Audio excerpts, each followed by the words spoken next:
Greetings, this is Stasia Bliss. Welcome back to my channel where we talk about Kundalini awakenings and all things life force management. I'm Stasia Bliss. I'm your guide here. Today we're going to talk about Kundalini and Love. I've talked about this in some other videos from some different perspectives, relationship dynamics and the heart chakra and so forth. But today I'm feeling like just addressing the issue of love and even romantic love.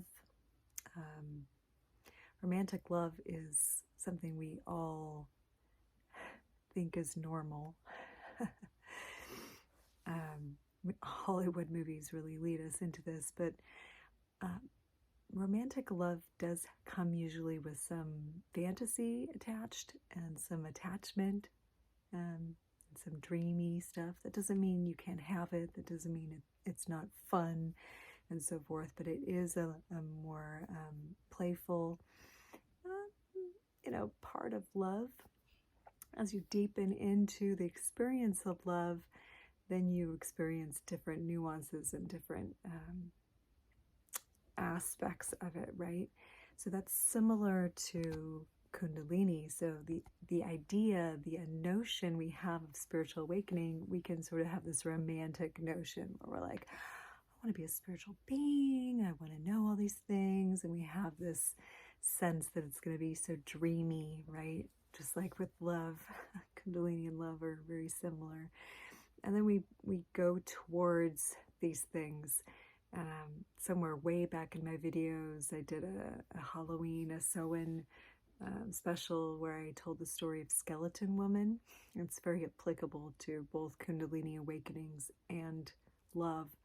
And so I'll just, if you don't know the story, I'll just sort of like encapsulate it really quickly in the story where the guy's fishing and he's looking for a fish, thinking he can feed his family, and this whole like idea of idealism, right? Like, I'm going to go catch the biggest fish to feed my family or whatever.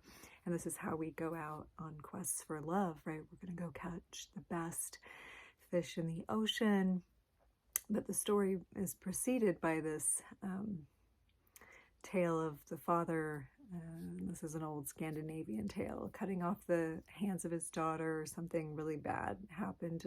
I don't remember why, but she gets thrown over a cliff and to the bottom of the sea, and of course the fish eat her all away, and she's just skeleton now, like hundreds of years later, and so forth. And this is of course the story of our going into the depths, going over the cliff into the fall, into density, into humanity, where we kind of forget where we came from, if you will, with the Father, with the parents, of the heavenly guidance and so forth, and we are sort of abandoned into the abyss of this world where we are in the dream realm. We don't really know what's going on. We are just a skeleton of what we once were. I'll kind of weave the stories together here. I'm inputting my own Kundalini story here. But the fisherman basically gets something. He thinks he's got the big fish. He thinks he's got it, and he pulls it up, and it's this skeleton woman, right? So we're dating, we're looking for a partner, and we think we found one, and then like they show their real self to us in a glimpse, and we're like, and we try to run away.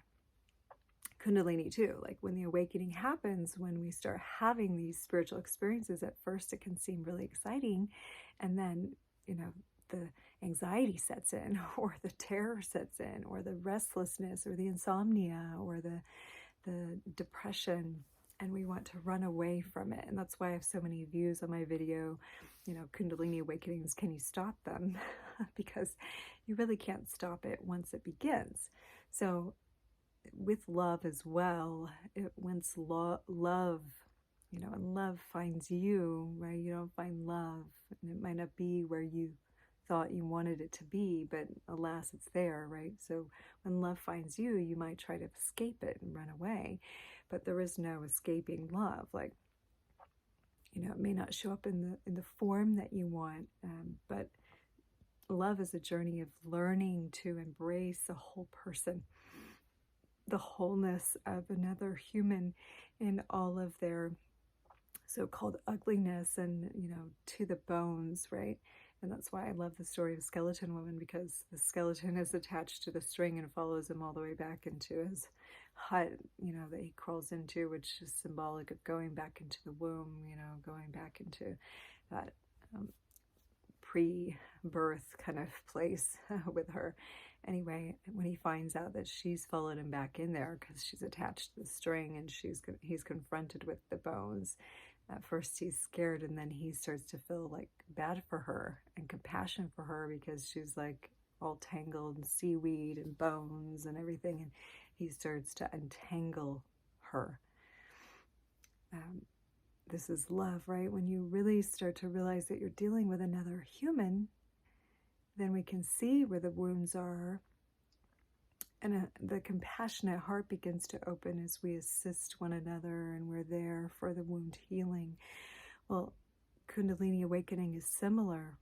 So when we really dive in and we realize, oh, like this awakening is bringing up all of my stuff. It's bringing up all of my wounds.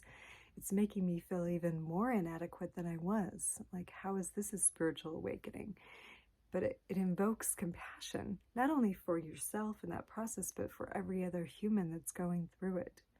And so if you are, open to the experience, if you allow yourself to love, you will eventually, in the story, he entangles her all, and a tear falls from his face because he feels so much compassion, and he falls asleep. But Skeleton Woman falls and catches his tear in her mouth, and his compassion fleshes her out, and she becomes alive again. She's enlivened by his love and his care, and she becomes beautiful, and he awakens, and they are, the story goes on that they are lovers then.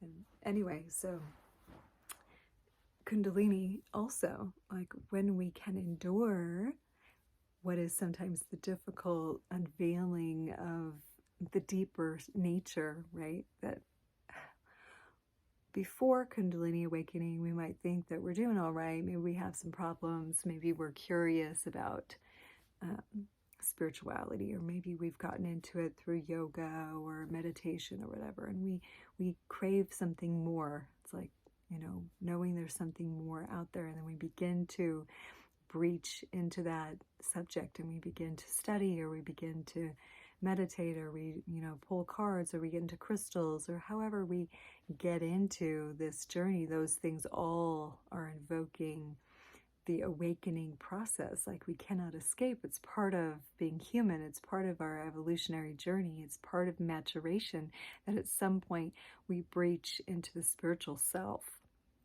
But when we do, it's like all hell breaks loose. The chakras start to pour out, and they start to bring up like the wounds that we thought we dealt with from the past, that we were like feeling pretty good with. But what I've learned doing emotion code and body code and subconscious mind work is, gosh, we can have stuff buried so deeply that you can be doing really good in yourself and you think you're doing fine, but you can upheaval like really old stuff that's still stuck in there. It's still, even after doing a lot of work, there still can be things that you have not accessed yet because you weren't at the level in order to handle it. So there's, again, you've heard it, we're layered like onions. Relationships, love is this way too. Like the deeper you go into the wound, the greater the capacity for love. The deeper you feel the pain, the greater the capacity of love. So in a relationship, this is not really what we've been taught. If someone's going to love you, they love you right, they don't hurt you, they don't da-da-da-da-da-da, but, like, let's be real. There's wounding in everyone. There's pain in everyone. And, we're in a place in the world right now where, even if you're young, like, you've experienced some pretty intense stuff. If you're 4 years old or greater, you went through the whole pandemic situation. Those children went through major trauma, like seeing everybody's face covered and all this stuff. And, that's not like a normal way to grow up in the way that most of us did. And so like those things get buried in the subconscious. Those things affect relationships. So we all had things in our past that affect us when we get into a love relationship. Those start to trigger the chakras and start to bring out the wounds. So does our own awakening process. So it's both, it's double in love. It's your own awakening journey and it's another person's awakening journey. And generally we do attract people that mirror our journey somehow. And so we're going through similar things. We're poking each other's similar wounds. And that's why it can be a little touch and go these days with meeting people, because it's not like, oh, that was a toxic person and I just need to get away and find someone better. Like, why did you attract them? You know, like, what in you is that? And so this is a lot of inner work too. And this is where compassion, deep compassion comes in, like looking at the skeleton, looking at the bones of the situation, what's being revealed, the realness, the rawness, the deepness. And do we have the capacity to be with that and to love that? So I could go a lot deeper in that. That's a whole conversation, but I just wanted to bring some awareness and light to the issue of love and spiritual awakenings and how much they do mirror each other. And if in relationship we can have the attitude more like, I'm witnessing another person's awakening journey. I have the honor to witness their awakening journey. And they are having the honor to witness mine. Boy, relationships can be completely different and way more honoring and go to the next level more than like, oh, this person doesn't treat me right. Romantic notions, what we think that the movies have told us people should treat us like let's take it into the spiritual arena, and then we have some real relationship work to do. I'm Stasia Bliss. Thank you for joining me. I hope we'll see you again tomorrow. I'm off to the mountains, so my next video should be reaching you from the mountains, and I'll see you then. Okay.